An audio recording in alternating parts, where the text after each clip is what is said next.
Leur main est encore chaude dans la vôtre. Mais vous le sentez, quelque chose d'invisible, d'irréversible, de sacré.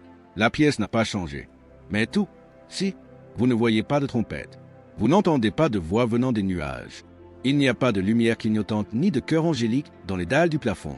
Pourtant, à cet instant précis, l'éternité a fendu l'air. Ils n'ont pas disparu. Ils ne se sont pas estompés. Ils ont traversé. Et la Bible ne murmure pas à ce sujet, elle le déclare. La poussière retourne à la terre et l'esprit retourne à Dieu qui l'a donné. Ecclésiaste 12h7. D'un seul souffle, le corps cède à la gravité. Du même souffle, l'âme est accaparée par la gloire. Ce n'est pas de la poésie, c'est de la mécanique. C'est un dessein divin. Le corps a toujours été terrestre, mais l'esprit, il appartient à quelqu'un d'autre. Et lorsque le dernier souffle s'échappe des poumons, il n'expire pas simplement, il est escorté, ni dans les ténèbres, ni dans le silence, dans la présence. Jésus n'a pas réconforté le brigand sur la croix par de vagues assurances ou des promesses différées. Il a dit, « Aujourd'hui, tu seras avec moi au paradis. » Luc 23h43. Aujourd'hui, immédiat, pas de purgatoire, pas de cellule de détention, pas de sommeil pour l'âme. Dès que le voile de la vie est déchiré, les justes ne dérivent pas, ils arrivent. Et où? Dans un lieu où le temps meurt, dans un lieu où la tristesse n'a pas de vocabulaire, dans un lieu si réel, si pur, que ce monde, en comparaison, ressemble à un vague souvenir. Ils ne sont pas perdus. Ils ne sont pas partis trop tôt. Ils sont plus vivants maintenant qu'ils ne l'ont jamais été ici. Cette main que vous avez tenue, elle ne bougera peut-être plus jamais de ce côté-ci. Mais l'âme que vous aimiez, elle vient de se jeter dans les bras de celui qui ne vous lâche jamais. Maintenant, approfondissons. Parlons de ce qu'est réellement la mort, non pas tel que les humains l'expliquent, mais tel que le ciel l'a défini. La mort n'est pas la fin de la vie. C'est la fin de l'interruption. Nous traitons la mort comme une intruse, comme si elle faisait irruption sans invitation, arrachant les gens, ravissant la joie, volant l'avenir. Mais selon la Bible, la mort n'est pas aléatoire. Elle est précise. Elle n'efface pas ce qui est éternel. Elle sépare ce qui était censé être temporaire. Voyez-vous, lorsque Dieu forma l'homme dans Genèse 2h7, il ne se contenta pas de sculpter la chair. Il souffla, le souffle de Dieu, le vent même du Créateur, pénétra la poussière. Et ce n'est qu'alors que l'homme devint un être vivant. Cela signifie que nous ne sommes pas des corps contenant des âmes. Nous sommes des âmes qui portent temporairement un corps. C'est pourquoi la mort n'est pas une annihilation, c'est une séparation. Le corps, il retourne à la terre. L'esprit, il retourne à celui qui l'a insufflé à l'existence. Mais c'est ici que l'histoire s'approfondit. La Bible parle de deux morts et non d'une seule. Il y a la mort physique, celle que nous voyons, les funérailles, les pierres tombales. Mais il y en a une autre, plus terrifiante, plus permanente, la mort spirituelle. Éphésiens 2h1 dit, « Vous étiez morts par vos offenses et par vos péchés. » En d'autres termes, vous pouvez respirer, sourire, réussir et pourtant être mort. Parce que la mort spirituelle est la séparation d'avec Dieu. C'est la vie déconnectée de la source. C'est comme une lampe débranchée. Elle peut paraître bien pendant un temps, mais elle est impuissante, vide. C'est pourquoi comprendre la nature de la mort est si important. Car sans elle, nous réduisons notre existence à un compte à rebours. Mais lorsque nous la voyons pour ce qu'elle est, une porte, une division, un moment où l'âme retrouve sa juste place, nous commençons à comprendre ce qui dure vraiment. Et cette vérité, elle n'est pas seulement théologique, elle est personnelle. Elle façonne votre deuil, elle façonne votre vie, elle façonne vos espoirs. Maintenant que nous savons ce qu'est la mort, une séparation divine, et non une disparition, allons plus loin. Que se passe-t-il réellement après le décès? Où va-t-on? Que voit-on? Que ressent-on? Que vit-on? Plus de battements de cœur, plus de respiration. Le pouls se tait. Et puis, le mouvement. Mais pas ici, pas dans cette pièce, pas dans ce monde. À cet instant précis, quelque chose d'éternel se dévoile derrière le voile du temps. Le corps que vous voyez demeure immobile, mais la personne, l'âme, a déjà pénétré dans une réalité si vivante, si complète, que ce que nous appelons vie apparaît soudain comme une ombre. Il n'y a pas de limbe, pas de fantôme errant, pas de dérive dans les nuages. Selon Jésus, le passage de cette vie à l'éternité est immédiat et indéniablement clair. Lorsque le brigand sur la croix le regarda avec une foi désespérée, Jésus ne dit pas « Tu dormiras un moment ». Il ne dit pas « Nous nous retrouverons au jugement dernier ». Il dit « Aujourd'hui, tu seras avec moi au paradis ». Luc 23h43. Aujourd'hui, ce seul mot réécrit tout. À l'instant même où le cœur s'arrête, l'âme s'éveille, soit à une beauté indescriptible, soit à une séparation incompréhensible. Et nous le savons, non par spéculation, mais par les paroles du Christ lui-même. Mais il y a plus encore. Dans Luc 16, Jésus partage quelque chose de bouleversant, non pas une histoire vague, mais un aperçu des coulisses. Il parle d'un homme riche et d'un homme pauvre nommé Lazare. À leur mort, leurs corps sont enterrés, mais leurs âmes, elles sont éveillées, conscientes, ressentent, parlent. L'une est réconfortée, l'autre est tourmentée. Tous deux sont pleinement conscients. Tous deux se souviennent de leur vie sur terre. L'une repose dans les bras d'Abraham, l'autre implore une goutte d'eau. Ce n'est pas une métaphore, ce n'est pas une légende. C'est Jésus qui révèle l'invisible. Et qu'est-ce que cela nous apprend? Cela nous dit que l'instant après la mort n'est pas le silence. C'est la prise de conscience. C'est l'arrivée. C'est le jugement. Aucune âme ne repose en paix de manière abstraite. Le croyant s'éveille en présence du Sauveur. L'incroyant s'éveille en son absence et ressent immédiatement le poids de cette perte. C'est pourquoi la mort n'est jamais neutre dans les Écritures. C'est soit l'étreinte de Dieu, soit son absence. Mais la vérité essentielle, il n'y a pas de salle d'attente. Il n'y a pas de zone intermédiaire. Pas de couloir spirituel rempli de murmures. Il y a la clarté. Il y a la présence. Il y a la justice. Et maintenant que vous savez ce qui se passe au tout premier instant après la mort, voulez-vous voir ce que dit la Bible sur l'endroit où se trouvent les morts en ce moment et ce qu'ils font réellement? En cet instant précis, à cet instant précis, vos proches décédés ne dorment pas dans le vide. Ils ne sont pas prisonniers des souvenirs, ni flottant au-dessus de votre plafond. Ils sont quelque part, et la Bible est on ne peut plus claire. Il n'y a que deux destinations. Pas de terrain neutre, pas de classe moyenne spirituelle, pas de zone grise. Lorsqu'une personne quitte son corps, elle arrive soit en présence de Dieu, soit loin de lui. Commençons par les justes. L'apôtre Paul, un homme qui a subi coups, prison, naufrage et trahison, a dit un jour quelque chose de choquant. Je préférais être loin de ce corps et demeurer auprès du Seigneur. 2 Corinthiens 5h8. Il n'avait pas peur de la mort.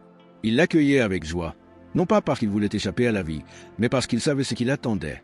Pas un vague paradis, pas de nuages ni de harpe. La maison, avec le Seigneur. Le croyant, celui qui a mis sa confiance en Christ, n'erre pas après la mort. Il est accueilli. Le ciel n'est pas un symbole poétique ni un jardin mythique. C'est un royaume réel, actif et conscient. Apocalypse dépeint la scène ainsi. Une multitude innombrable de toutes tribus, nations et langues, vêtues de blanc, se tient devant le trône de Dieu. Non pas en pleurs, en adoration, criant, non pas de douleur, mais de louange. Le salut appartient à notre Dieu. Et ils ne se contentent pas de chanter sans fin lors d'un culte interminable. Ils se reposent des fardeaux qu'ils ont portés sur terre. Ils attendent avec impatience le rétablissement complet de toutes choses. Ils se reposeront de leur travail, car leurs œuvres les suivront. Apocalypse 14h13. Mais il y a un autre aspect, une réalité tout aussi claire. Dans Luc 16, l'homme riche qui vivait pour lui-même, qui ignorait la souffrance devant sa porte, meurt et se retrouve aussitôt tourmenté. Il est pleinement réveillé. Il se souvient. Il ressent. Il supplie. Mais c'est trop tard. Entre lui et le paradis, il y a un grand gouffre, infranchissable, infranchissable. Et voici le plus tragique. Il ne demande pas à être libéré. Il sait où il est. Il désire simplement être soulagé. Jésus a décrit l'enfer comme un lieu de ténèbres extérieures, Matthieu 8h12, de pleurs et de grincements de dents, Matthieu 25h30, de feu inextinguible, non pas parce qu'il se complaisait dans la peur, mais parce qu'il voulait que personne n'y aille. Il a été préparé pour le diable et ses anges, Matthieu 25h41. Pourtant, ceux qui rejettent l'offre de grâce de Dieu choisissent cette séparation.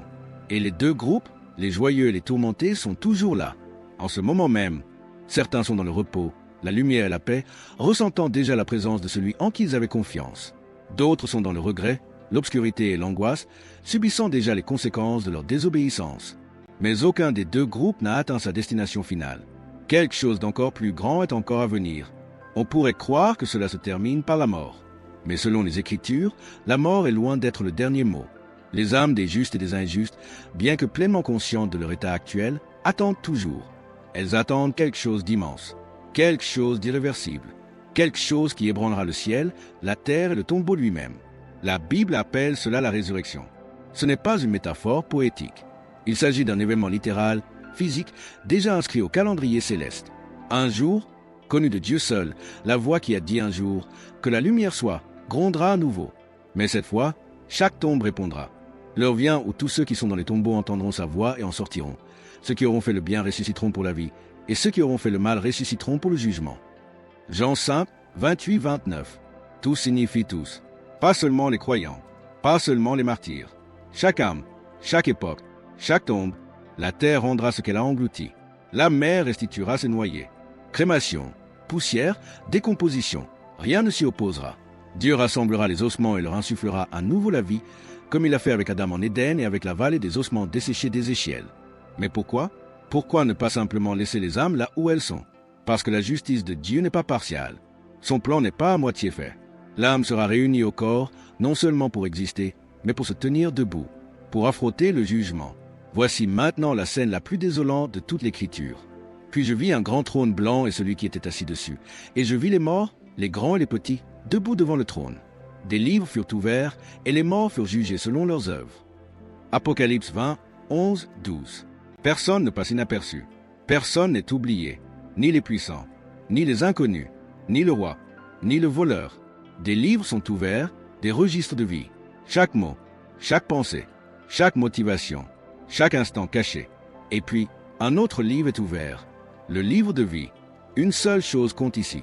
Votre nom y est-il inscrit? Ceux qui ont placé leur confiance en Christ ne sont pas jugés sur leurs actes, mais couverts par la grâce. Pour eux, la résurrection n'est pas une sentence, c'est un couronnement. Leurs corps glorifiés ne se fatigueront jamais, ne souffriront jamais, ne mourront jamais. Ils vivront éternellement dans la pleine lumière de la présence de Dieu. Mais ceux qui l'ont rejeté, leur résurrection n'est pas pour la vie, mais pour le jugement. Non pas parce que Dieu est cruel, mais parce qu'ils ont refusé l'invitation de la miséricorde. Ils seront confrontés à la séparation éternelle dans les temps de feu, ce que l'Écriture appelle la seconde mort. Ce moment est le jugement final. Pas d'appel, pas de défense, pas d'excuse, juste la vérité, juste la justice, juste la gloire. Et pourtant, il y a quelque chose d'époustouflant au-delà même de cela, au-delà du jugement, au-delà de la récompense ou de la punition. Quelque chose de si beau, de si bouleversant, que même la mort elle-même sera réduite au silence à jamais. Lorsque le jugement dernier a été prononcé, lorsque chaque genou a fléchi et que chaque secret a été révélé, un miracle se produit. Dieu ne met pas fin à l'histoire. Il en commence une nouvelle. Apocalypse 21 ne s'ouvre pas sur le désespoir. Il s'ouvre sur une vision, un aperçu d'un avenir qu'aucun esprit sur terre ne pourrait jamais inventer. Puis je vis un nouveau ciel et une nouvelle terre, car le premier ciel et la première terre avaient disparu. Apocalypse 21h01. Il ne se contente pas de nettoyer le vieux monde. Il le remplace.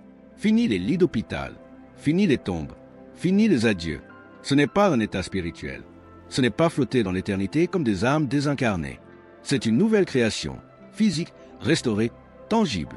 La malédiction qui a corrompu l'Éden est inversée. Tout ce qui était brisé est reconstruit. Tout ce qui était amer devient beauté. La conception originelle du jardin n'est pas seulement retrouvée, elle est perfectionnée. Voici, la demeure de Dieu est maintenant parmi les hommes. Apocalypse 21h03. Et cette seule phrase est le point culminant de toute l'histoire, car tel a toujours été le but, pas seulement de sauver les âmes, mais d'habiter avec nous, non pas comme une divinité lointaine ou une voix venant des nuages, mais face à face. Chaque larme que vous avez versée, il l'essuie lui-même. Chaque douleur que vous avez endurée en secret, disparue. Chaque peur qui vous a suivi la nuit, plus jamais.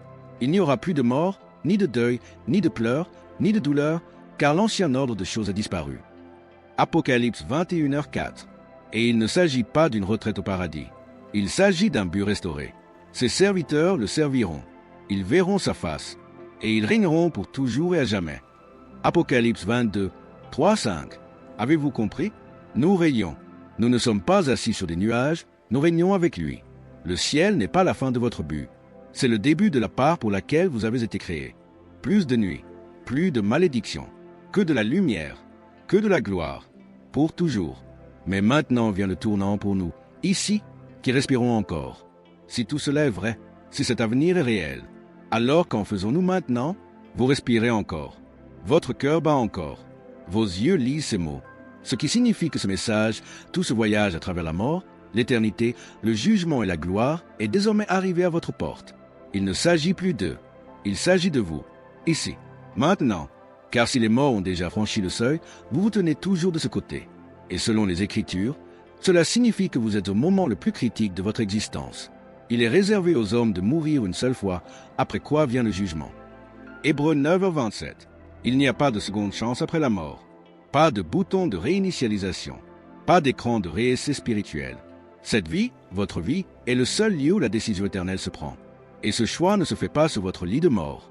Il se produit dans les recoins silencieux d'aujourd'hui. Allez-vous vous rendre? Allez-vous suivre? Allez-vous croire? Dans Luc 16, l'homme riche en proie au tourment implorait une dernière chance, non pas pour lui-même, mais pour avertir ses frères. Envoyez quelqu'un pour le leur dire, dit-il, pour qu'ils ne viennent pas ici aussi. Mais la réponse fut claire. Ils ont déjà tout ce dont ils ont besoin. Ils ont Moïse, les prophètes, la parole. Vous aussi, vous avez entendu la vérité. Vous avez vu ce qui vous attend des deux côtés de l'éternité.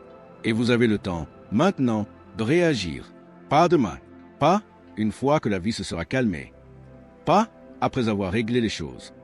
C'est maintenant le temps de la faveur de Dieu. C'est maintenant le jour du salut. 2 Corinthiens 6h2.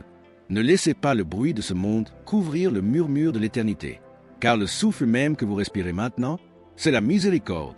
Dieu est patient, mais l'éternité n'attendra pas éternellement.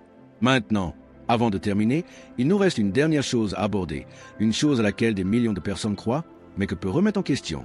Vous les avez entendus à presque tous les enterrements. Le ciel a gagné un autre ange. Il veille sur nous maintenant. Ils sont dans un endroit meilleur, regardant vers le bas.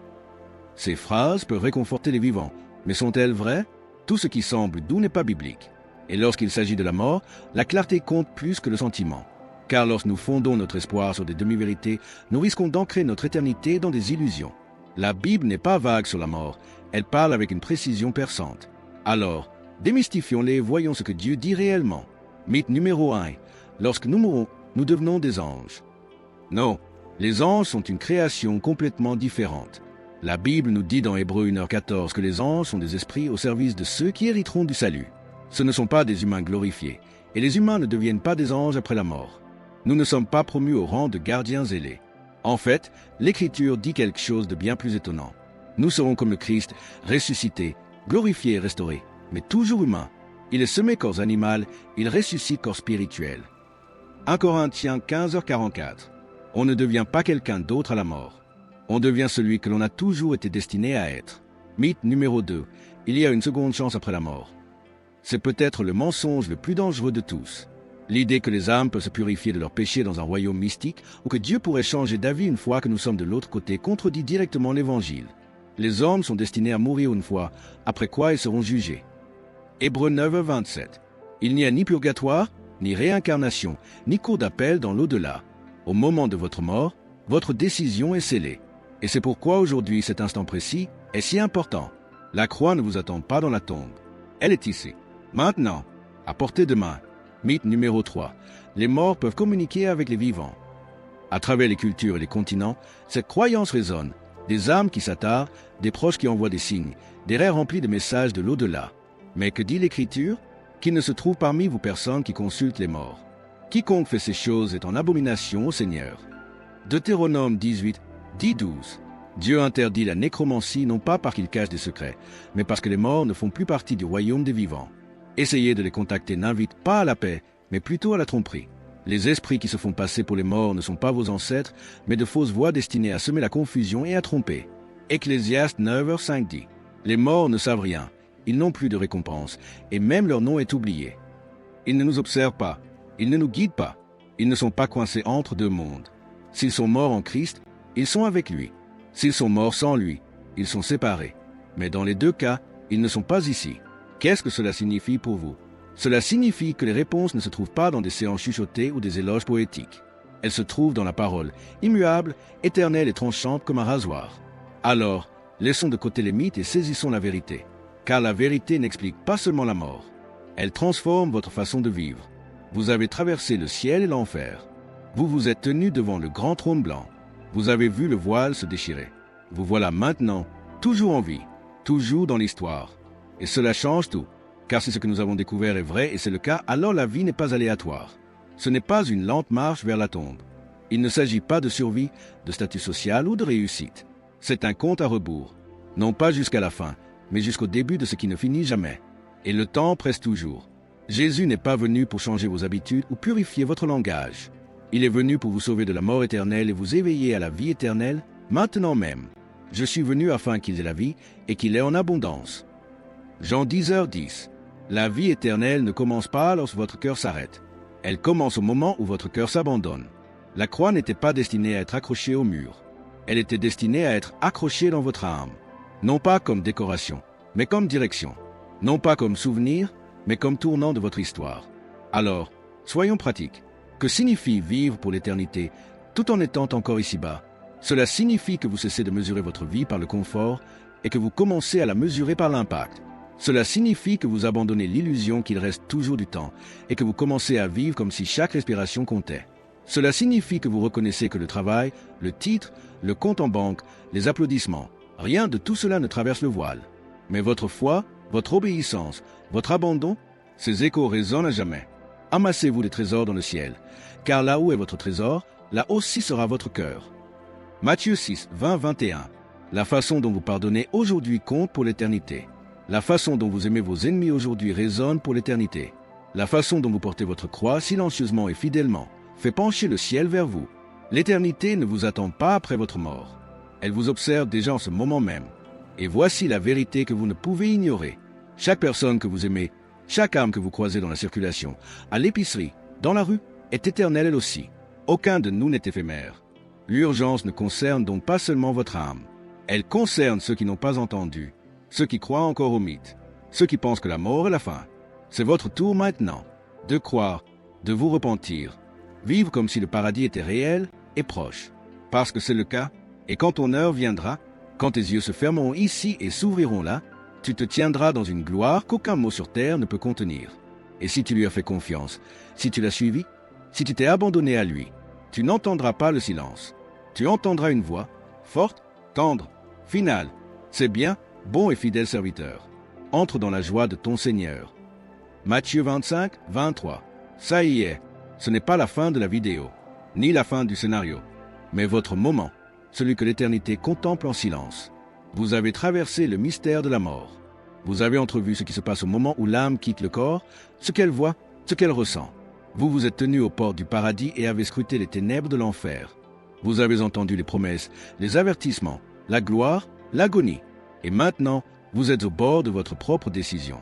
Ne prétendons pas que ce n'est qu'une autre vidéo. C'était un message conçu dans les couloirs de l'éternité, un message que Dieu vous a permis d'entendre. Pas par accident, pas par curiosité, mais parce qu'il veut que vous décidiez. Il n'y a que deux chemins. L'un est large, confortable, impressionnant. Il accueille beaucoup de gens, mais il se termine dans le silence et le feu. L'autre est étroit, impopulaire, coûteuse. Elle exige l'abandon, mais elle mène à la vie, éternelle, inébranlable, imméritée. Entrez par la porte étroite, car large est le chemin qui mène à la perdition, et beaucoup y entrent. Mais étroite est la porte, resserrez le chemin qui mène à la vie, et peu nombreux sont ceux qui la trouvent. Matthieu 7, 13, 14. Le monde veut que vous vous laissiez dériver, car la dérive est facile. Mais la dérive mène toujours à la cascade. Dieu vous appelle à vous réveiller. Pas à la religion, pas aux règles, mais au sauvetage. Vous n'êtes pas trop loin. Vous n'êtes pas trop brisé. Vous n'êtes pas trop tard. Jésus n'est pas mort pour les dignes. Il est mort pour les perdus. Il est mort pour les fatigués. Il est mort pour les coupables. Il est mort pour vous. Et si vous vous tournez vers lui, même maintenant, les mots tremblants, la voix brisée, le cœur à peine convaincu, il n'hésitera pas. Celui qui vient à moi, je ne le rejetterai jamais. Jean 6h37. Telle est la promesse. Telle est la porte. Et voici le moment. Voici donc l'invitation. Maintenant, dans le calme de votre cœur, dites ceci avec honnêteté. Jésus, je crois que tu es mort pour moi. Je crois que tu es ressuscité. Pardonne-moi. Sauve-moi. Prends ma vie. Elle est à toi. Ce n'est pas un scénario. C'est un abandon. Et le ciel l'entend. Votre nom, si vous avez placé votre foi en lui, est désormais inscrit dans le livre de vie. Et lorsque le rideau tombera enfin pour vous, vous n'entrerez pas dans le silence. Vous entrerez dans la présence. Avant de partir, si ce message vous a touché, interpellé, ouvert les yeux, ne le gardez pas pour vous. J'aime, abonnez-vous et partagez-le avec quelqu'un qui a besoin de connaître la vérité avant qu'il ne soit trop tard. Une autre vidéo est actuellement sur votre écran. Allez la regarder. Elle vous attend. Elle vous plongera encore plus profondément dans ce que Dieu a révélé. Mais pour l'instant, vivez avec détermination, marchez avec révérence. Et n'oubliez jamais, l'éternité est plus proche que vous ne le pensez. À la prochaine. Restez éveillés, soyez prêts, et que la paix de celui qui a vaincu la mort soit toujours avec vous.